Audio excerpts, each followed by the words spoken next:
23 tahun 1997, hitungan merupakan kesatuan uang dengan sebuah benda, sumber daya, energi, keadaan, dan makhluk hidup, termasuk juga manusia dan perilakunya ya, yang mempengaruhi alam sendiri, langsung menjadi kehidupan dan kesejahteraan manusia serta makhluk hidup lainnya ya. Tahukah kalian lingkungan alam sudah ada dari dahulu dibandingkan keberadaan manusia itu sendiri? Mari kita buktikan dengan mencari tahu. Kalian harus bahas ini nanti ya. Sejarah lingkungan alam dimulai dari zaman Arkeozoik. Zaman ini diperkirakan ada kurang lebih 2.500 juta tahun yang lalu. Oke, skip dulu. Silahkan coba kalian lihat bukunya di halaman 70. Proses perkembangan bumi sebagai pembabakan sejarah berdasarkan ilmu geologi itu terbagi menjadi berapa zaman? 3. Ada 3. Ada berapa? 4. Betul, Alfi. Tepuk tangan dulu untuk Alfi. Ada 4 ya. Yang pertama yang baru saja kita tampilkan videonya adalah zaman apa? Bisa dibaca? Arkeozoikum. Coba Arkeozoikum. Berapa tahun yang lalu itu? 2000 tahun lalu. Jadi sebelum ada manusia sebenarnya bumi ini sudah terbentuk dan itu namanya adalah Arkeozoikum zaman itu ya. Dan itu zamannya pas waktu masih panas-panasnya. Coba kita lihat berapa derajat. Zaman ini suhu bumi masih sangat Berapa ribu derajat? Coba untuk mulai berapa? Berapa derajat? selanjutnya zaman Coba paling kita kembali ke sini. Nah, berapa angkanya? 1, 1, 2, 3, 4, 5, 6, 7, 8, 9. Berapa juta? Berapa itu? Awalnya 6, 100 ribu. Kalau 7, 1 juta. 10 juta %. Ya Allah. Itu tuh manusia jadi sangat rendah lah. Oke, next. Setelah Arkeozoikum zaman apa lagi setelah itu? Oke. Apa zaman apa lagi? Paleozoikum. Apa benar?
dia pasti berinteraksi dengan orang lain sehingga membutuhkan tempat yang layak untuk bersosialisasi di masyarakat ya teman-teman. Yang keempat, menjadikan tempat tinggal yang nyaman. Lingkungan hidup dapat menjadi tempat tinggal yang nyaman dan aman bagi makhluk hidup. Karena itu, kita harus selalu menjaga kelestariannya agar kehidupan di dalamnya dapat berlangsung dengan baik ya. Kerusakan lingkungan seperti apa sih yang sering terjadi di lingkungan sekitar kita? Oke, ini tugas kalian nanti. Yang pertama, pencemaran sungai. Pencemaran sungai merupakan salah satu bentuk pencemaran air yang membuat sungai menjadi terkontaminasi dan kehilangan fungsinya ya teman-teman. Pencemaran bisa terjadi karena kurangnya rasa tanggung jawab dari manusia, seperti membuang sampah sembarangan sehingga mengakibatkan air sungai menjadi kotor serta merusak ekosistem di sungai ya teman-teman. Dampaknya ya. Yang kedua adalah pencemaran udara. Oke, yang kedua Pencemaran udara adalah kehadiran satu atau lebih substansi fisik, kimia atau biologi di udara dalam jumlah yang dapat membahayakan kesehatan makhluk hidup. Di Indonesia pernah terjadi pencemaran udara teman-teman. Akibat dari kebakaran hutan, bahkan asapnya sampai ke udara tetangga ya, seperti Malaysia dan Singapura.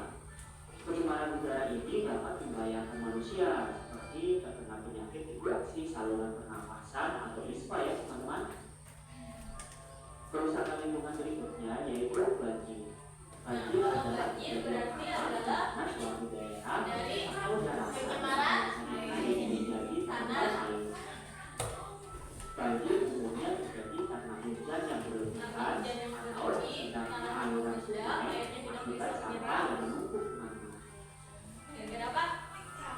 Kerusakan lingkungan yang keempat yaitu pencemaran tanah. Pencemaran tanah merupakan keadaan di mana bahan kimia buatan manusia masuk dan mengubah lingkungan tanah alami.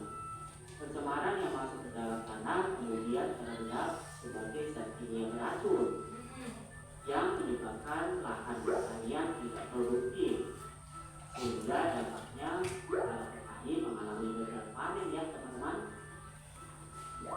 Kerusakan lingkungan alam dapat terjadi karena dua faktor ya teman-teman. Yang pertama akibat peristiwa alam. Kerusakan lingkungan ini terjadi secara alami di luar dari kehendak manusia, seperti letusan gunung berapi, angin puting beliung, dan gempa bumi, di mana dari bencana tersebut dapat merusak lingkungan di sekitar kita ya teman-teman. Yang kedua akibat ulah manusia. Kerusakan ini umumnya disebabkan oleh perilaku buruk dari kegiatan aktivitas manusia yang tentunya tidak ramah lingkungan, seperti membuang sampah sembarangan, kerusakan hutan, pertambangan, dan pembuangan limbah sembarang. Nah, dengan mengetahui peran pentingnya dalam menjaga lingkungan, untuk itu mari kita jaga lingkungan alam sekitar ya teman-teman, dengan melakukan hal-hal kecil seperti membuang sampah pada tempatnya dan penggunaan kantong plastik saat berbelanja ya. Yuk cari permasalahan lingkungan yang ada di sekitar tempat tinggalmu, kemudian carilah solusi untuk mengatasi kerusakan lingkungan tersebut ya. Dan hasilnya presentasikan ke depan kelas ya teman-teman. Terima kasih, semoga bermanfaat. Selamat teman-teman. Itu tadi adalah video tentang apa saja sih dampak dari beberapa pencemaran akibat dari interaksi manusia dengan alam. Kalian sudah dibagi kelompok dan kalian akan mengerjakannya per pencemaran. Kelompok satu akan membahas tentang apa sih dampak dari pencemaran udara dan berikan solusinya. Terus yang kelompok